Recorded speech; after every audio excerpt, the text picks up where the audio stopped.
Fala pessoal, bem-vindos a mais uma análise. Hoje a gente vai embarcar numa jornada simplesmente surreal para o extremo fundo do nosso planeta. Imagina só descer pela coluna d'água, enfrentando pressões absurdas, esbarrar em criaturas que parecem alienígenas e revisitar aqueles mergulhos históricos que desafiaram tudo que a gente sabia sobre engenharia. Bora lá? Para a gente entender bem a dimensão dessa loucura, vamos mapear o oceano em 6 grandes etapas. A gente começa na superfície iluminada, desce rumo à zona de penumbra, entra na zona da meia-noite, afunda para o abismo profundo, chega na temida zona Hadal e, por fim, atinge o limite máximo, a depressão Challenger. Então, etapa 1, a superfície iluminada, que vai do 0 aos 150 metros. A nossa descida começa num ambiente bem familiar, né? Aquelas águas claras, onde a luz do sol bate sem esforço e a atividade marítima humana acontece o tempo todo. Logo ali no nível do mar, na chamada zona epipelágica, a pressão é bem tranquila, só uma atmosfera. Mas olha só como a coisa aperta rápido. A cada 10 metros que a gente desce, adiciona-se uma atmosfera inteira. Passamos pelos recifes de corais coloridos aos 20 metros, vemos orcas caçando na faixa dos 30 e logo batemos no limite de 40 metros, que é o teto de segurança para o mergulho autônomo recreativo. Dali para baixo, a brincadeira fica séria. Chegar aos 100 metros muda completamente as regras do jogo. A pressão já é o suficiente para causar a mortal síndrome de descompressão num humano desprotegido. E é justamente isso que deixa a gente de queixo caído com o que William Trowbridge fez em dezembro de 2010. Esse neozelandês simplesmente quebrou o recorde de mergulho livre, alcançando esses exatos 100 metros, com uma única respiração. Nada de tanque, nada de oxigênio extra. Insano, não acha? Descendo um pouquinho mais, aos 150 metros, o cenário exige engenharia pesada, mas com muito luxo.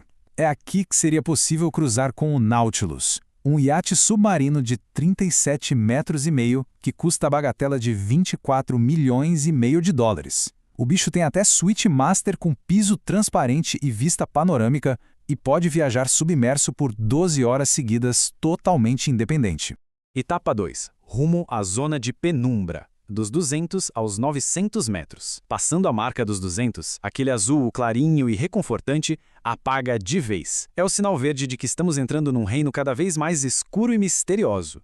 Bem-vindos à zona mesopelágica. Com a luz natural quase zerada, a biologia começa a ficar, digamos, criativa. É o habitat de criaturas bizarras como o caranguejo, o aranha japonês, que chega a medir assustadores 3 metros. Mas o ser humano também marca presença por aqui, tá? O egípcio Ahmed Gamal-Gaber chegou aos incríveis 332 metros num mergulho com cilindro e tem mergulhador comercial que encara rotineiramente 30 atmosferas de pressão como parte do trabalho. Um absurdo de resistência. Essa zona também é a casa do impressionante peixe remo gigante, que pode bater os 11 metros de comprimento. Mas o mais legal é a mística em volta dele. Existe uma lenda japonesa super famosa que diz que esse peixe é um mensageiro. Quando ele aparece na superfície, há crença que vem tsunami por aí. E olha o detalhe bizarro. Muita gente jura ter visto aparições raras desse animal bem antes daquele desastre devastador em Honshu, em 2011. Só para a gente ter uma noção real dessa escala monstruosa, 828 metros é exatamente o tamanho do Burj Khalifa, o prédio mais alto do mundo. Se a gente jogasse ele no mar, o topo da antena ficaria completamente submerso, bem abaixo do limite de mergulho de 600 metros das baleias Jubarte. E ele estaria abaixo até do canal Sofar, que é aquela camada onde as ondas sonoras conseguem viajar por milhares de milhas sem perder a força.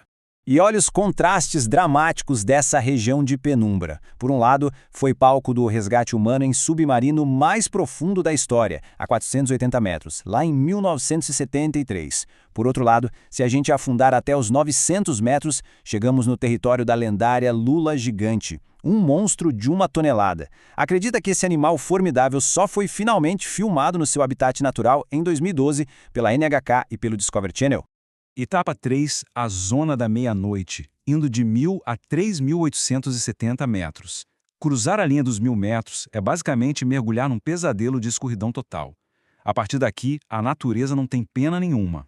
A gente está na zona batipelágica, que guarda cerca de 70% de toda a água do mar. É breu absoluto e frio quase congelante. Mas engana-se quem acha que não tem atividade. Tem vulcão submarino como o West Mata, cuspindo lava lá aos 1.200 metros de profundidade. E a biologia, cheia de figuras esquisitas, tipo o peixe-dragão negro e o peixe-diabo negro. que literalmente usam bioluminescência infravermelha para emboscar presas que são totalmente cegas lá embaixo.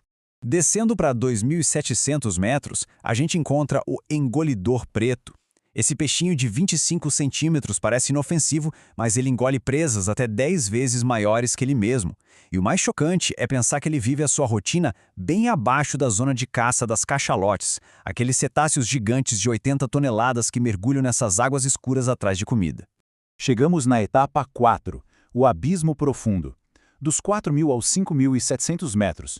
Quando a gente passa a profundidade média do oceano global, que fica ali nos 3.870 metros, o negócio vira um deserto líquido de verdade. A zona abissopelágica vem do grego para sem fundo, e o nome cai perfeitamente bem. A vida aqui é super escassa. Quem sobrevive por essas bandas basicamente se alimenta de matéria morta que despenca sem parar das camadas superiores. É o caso do peixe-ugro, um carinha terrorizante de 16 centímetros lá na marca dos 5.000 metros, com dentes tão absurdos que o impedem até mesmo de fechar a boca. Para entender a brutalidade da física, aos 4.000 metros, presta atenção na pressão da água. Ela é mais de 400 vezes superior à que a gente sente lá na superfície. 400 vezes! Para mandar uma pessoa fisicamente para lá, a gente precisaria de submersíveis parrudíssimos ou de trajes de mergulho que, na teoria, exigiriam uma engenharia muito mais complexa que a dos trajes espaciais que os astronautas usam. Etapa 5. A Zona Radal, de 6.000 a 8.336 metros. Agora a descida entra de cabeça na região mais alienígena e inexplorado de todo o oceano. Um lugar marcado inteiramente por fossas geológicas profundas.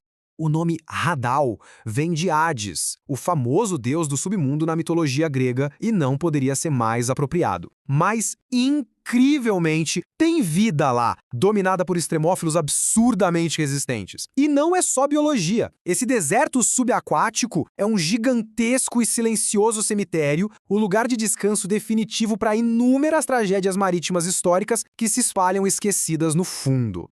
O catálogo desses naufrágios é de arrepiar.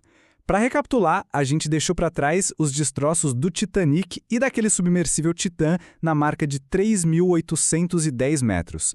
O SS Rio Grande afundou até os 5.700, mas dentro das trincheiras da zona DAO mesmo, a gente tem navios de guerra monumentais, como o USS Johnston e o Samuel B. Roberts, que tocaram a lama abissal lá pelos impressionantes 7.000 metros.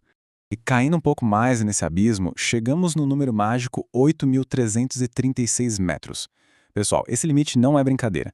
Trata-se de uma barreira biológica monumental que simplesmente altera a regra do ecossistema daqui para frente. A prova disso veio em 2022, quando pesquisadores japoneses filmaram um peixe-caracol juvenil, todo translúcido, nadando bem nessa marca exata. Isso estraçalhou os recordes anteriores e virou o registro do peixe mais profundo já filmado. E por que isso importa tanto? Porque a partir dessa linha, o esmagamento da água zera qualquer chance de sobrevivência para peixes ou vertebrados. Abaixo dali só sobram invertebrados ultra-resistentes, como camarões e pepinos do mar, além de muitos micróbios. E, finalmente, etapa 6, a Depressão Challenger, a mais de 10.928 metros de profundidade. É o ponto absoluto e definitivo da Fossa das Marianas. Um buraco tão entranhado na geologia do planeta que, se você jogasse o Monte Everest inteiro ali dentro, o pico dele ficaria coberto de água com muita sobra. Para você ter ideia, a força esmagadora lá embaixo é o equivalente a equilibrar um carro inteiro na unha do seu polegar. E mesmo contra essa violência mecânica invencível, missões tripuladas históricas foram até lá. Tudo começou no pioneirismo do Trieste, lá em 1960, teve o famoso mergulho solo do James Cameron em 2012, e mais recentemente o submersível chinês Fengdou-Z rasgou a escuridão em 2020, equipado com braços robóticos para coletar amostras físicas daquele abismo intocado. O que torna tudo isso ainda mais instigante é o que a gente ainda não mapeou. Atualizações científicas recentes, de 2021, apontaram que a depressão atinge até os 10.935 metros, o que significa que é ainda mais funda do que se pensava. E isso planta uma semente forte de dúvida na nossa mente. Num ambiente tão inacessível, sob um esmagamento total, quais outros segredos considerados impossíveis e que tipos de criaturas estão simplesmente aguardando em silêncio no mais absoluto e desconhecido escuro do planeta?